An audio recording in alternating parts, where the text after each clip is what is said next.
Hi friends, in this session we're gonna see the poem Tintern Abbey. This poem was written by William Wordsworth.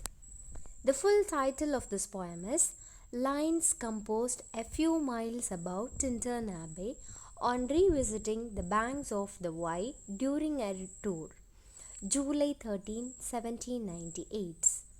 It opens with the speaker's declaration that 5 years have passed since he last visited this location, which has encountered its tranquil, rustic scenery and heard the murmuring waters of the river. He recites the objects he sees again and describes their effect upon him.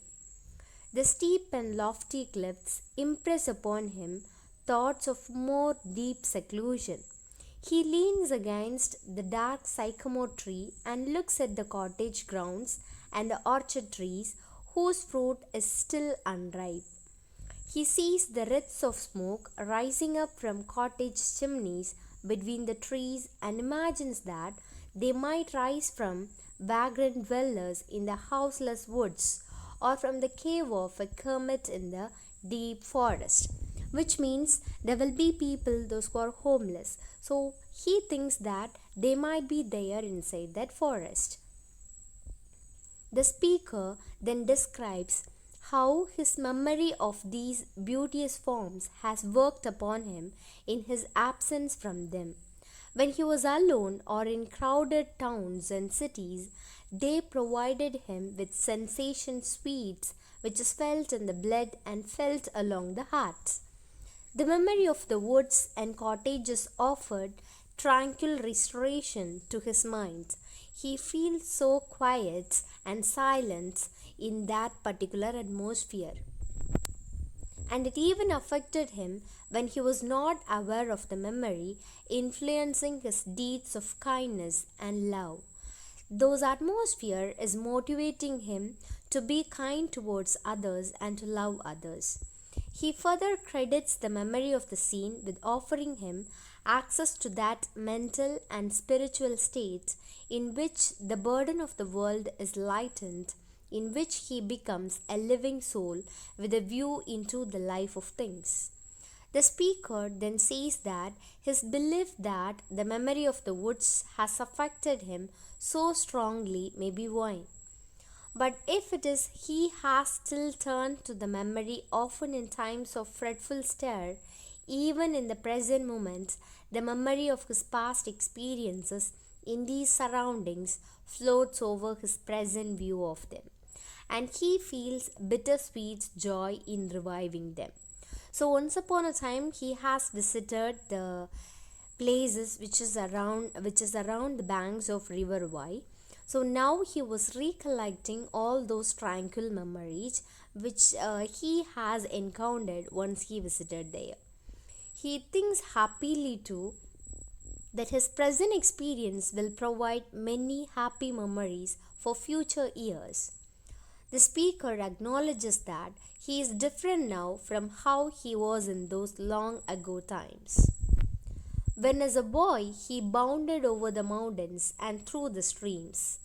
In those days, he says, nature made up his whole world. Waterfalls, mountains, and woods gave shape to his passions, his appetites, and his love. That time now is past, he says, but he does not mourn it, for though he cannot resume his old relationship with nature, he has been amply compensated by a new set of more mature gifts. For instance, he can now look on nature not as in the hour of thoughtless youth, but hearing oftentimes the still sad music of humanity. Though he was unable to be in the same place again at the same youth, even then he was recollecting all those sad music of humanity. He was able to be more kind and compassionate now. And he can now sense the presence of something far more subtle, powerful, and fundamental in the light of the setting suns, the ocean, the air itself, and even in the mind of man.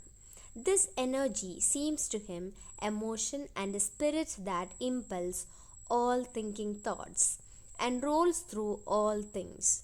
For that reason, he says he still loves nature, still loves mountains and pastures and woods, for they anchor his purest thoughts and guard the heart and soul of his moral being. That is giving a source to him in order to help others, support others, and to be kind and compassionate with others. The speaker says that even if he did not feel this way or understand these things, he would still be in good spirits on this day, for he is in the company of his dear sister, who is also his dear friend. Because once he visited nearer to this Wye river, he visited this river with his sister. So he was recollecting those memories where he spent his time with his own sister, and he was mentioning his sister as his dear friend. And he was able to find in whose voice and manner he observes his former self and beholds what I was once. He offers a prayer to nature that he might continue to do so for a little while, knowing, as he says, that nature never did betray the heart that loved her, but leads rather from joy to joy. So he was telling that nature never had the thought of betraying the people, those who really loved it, and instead the nature has the power to give happiness and joy to the people who really loves nature.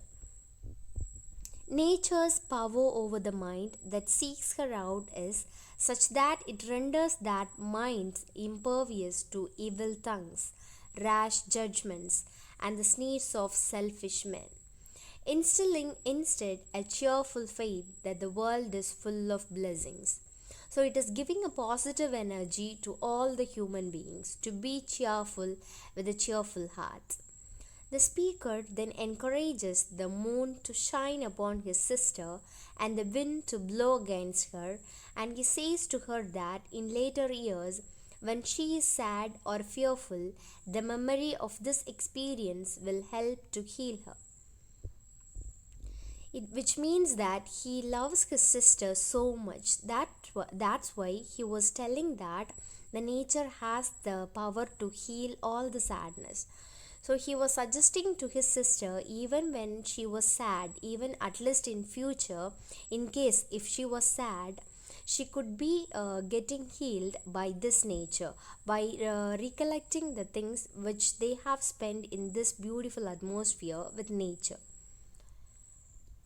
And if he himself is dead, she can remember the love with which he worshipped nature. In that case too, she will remember what the woods meant to the speaker, the way in which, after so many years of absence, they became more dear to him, both for themselves and for the fact that she is in them.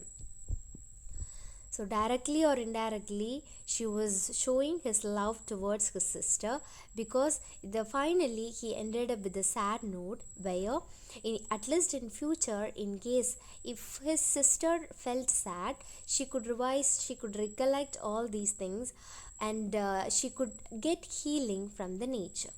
So he was giving a healing power from nature to as a gift to his sister.